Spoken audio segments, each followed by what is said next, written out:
Le Grand Matin Sud Radio, 7h, 8h30, Frédéric Brindel. C'est le gimmick de la matinée. Couvrez-vous, il fait froid ce matin à 8h27. Dans un instant, l'invité politique de Benjamin Glaise, Agnès Pannier-Runacher, ministre déléguée auprès du ministre de l'Agriculture et de la Souveraineté Alimentaire, sera sur Sud Radio. Mais nous continuons notre débat avec Guillaume Bigot et Éric Revel.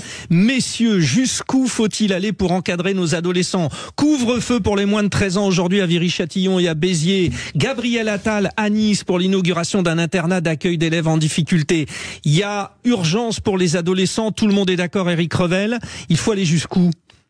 Il faut aller jusqu'à... Moi, je salue la communication, je dis ça sans rire, du Premier ministre. Faire un choc d'autorité, c'est une bonne idée quand on voit que des gamins de 14-15 ans ont tabassé à coups de batte de baseball ce pauvre Philippe à Grande-Sainte. Bon, c'est bien un choc d'autorité, mais pardonnez-moi, aller jusqu'où? Moi, je pose la question, est-ce qu'il ne faut pas remettre en cause l'excuse de minorité qui fait qu'un mineur ne peut pas être poursuivi depuis la fin de la Seconde Guerre mondiale parce qu'on estime qu'un mineur...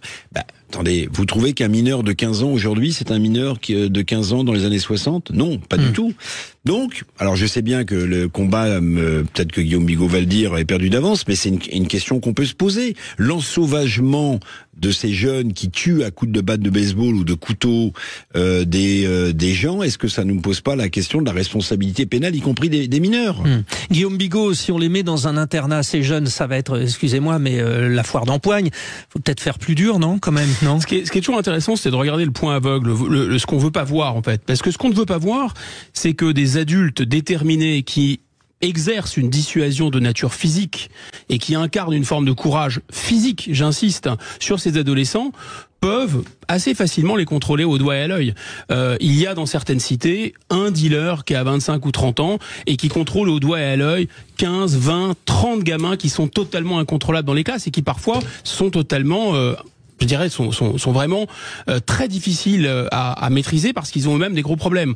Vous avez même raisonnement avec les islamistes, ils y arrivent très bien. Alors pourquoi ils y arrivent? Ils y arrivent parce qu'en fait, ils assument ce rapport de force physique. C'est-à-dire que la règle, c'est la règle, et il va vraiment t'arriver des bricoles si tu la transgresses. C'est pas le cas du tout, tout est négociable. Ouais. Tout est négociable. Est-ce que c'est les cours d'empathie ou les conseils de discipline en maternelle qui vont régler ce problème? Moi, je ne crois pas, ça va encore dans la plus de mièvrerie. Donc il y a ce phénomène fondamental de dissuader physiquement. Mais c'est pas seulement qu'ils craignent physiquement, c'est aussi et surtout qu'ils se réclament d'un intérêt collectif, d'une règle collective qui fait que l'individu ne peut pas broncher parce que c'est au nom du groupe. Nous, notre idéologie, c'est le bon plaisir individuel. Donc au nom du bon plaisir individuel, vous ne pouvez pas punir et vous ne pouvez pas sanctionner, vous ne pouvez pas entre guillemets sacrifier l'individu au nom du groupe puisqu'il n'y a que l'individu. On a bien compris, ça passe par l'ordre. Alors, quand on a la chance d'avoir des gens à fort charisme, ceux que vous citiez, Guillaume Bigot, c'est bien. Mais quand on ne les a pas, Éric Revel, qu'est-ce qu'on fait? Alors, on a parlé de cours d'empathie. Et puis, bien sûr, le truc habituel, le fameux Grenelle de l'adolescence. C'est le président Macron qui nous a sorti ça. Vous savez, les cours d'empathie, je leur souhaite bon voyage, je leur souhaite d'être efficaces. Mais les cours d'empathie, ça me fait penser aux oursons ou aux bougies qu'on allume, aux marches blanches qu'on exécute lorsque une nouvelle victime a été sacrifiée par la barbarie de quelques-uns.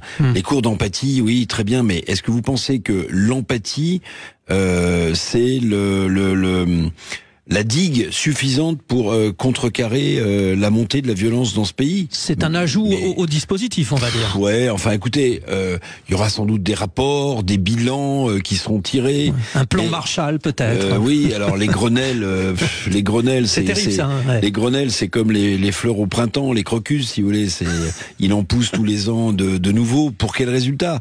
Non, je pense que le choc d'autorité au-delà de la communication, c'est un vrai sujet. C'est un vrai sujet. L'autorité des parents, l'autorité des enseignants. On le dit parfois avec Guillaume, mais moi je le dis souvent, et j'espère que Guillaume sera d'accord pour conclure, mais si les parents n'éduquent pas, comment est-ce que vous voulez que les professeurs instruisent? En fait, elle est là, la chaîne. Sans autorité, plus d'éducation. Sans éducation, l'instruction passe à la trappe. Guillaume Bigot, 30 secondes pour conclure. Juste un mot sur cette histoire de couvre-feu pour les moins de 13 ans. Ça peut être un moindre mal, et en tout cas pour les moins de 13 ans, ça peut être simplement du bon sens. Il y a vraiment besoin d'une révolution culturelle parce que précisément l'empathie, le dialogue, la bienveillance, c'est avec les gens violents. C'est ça qui pose problème, justement.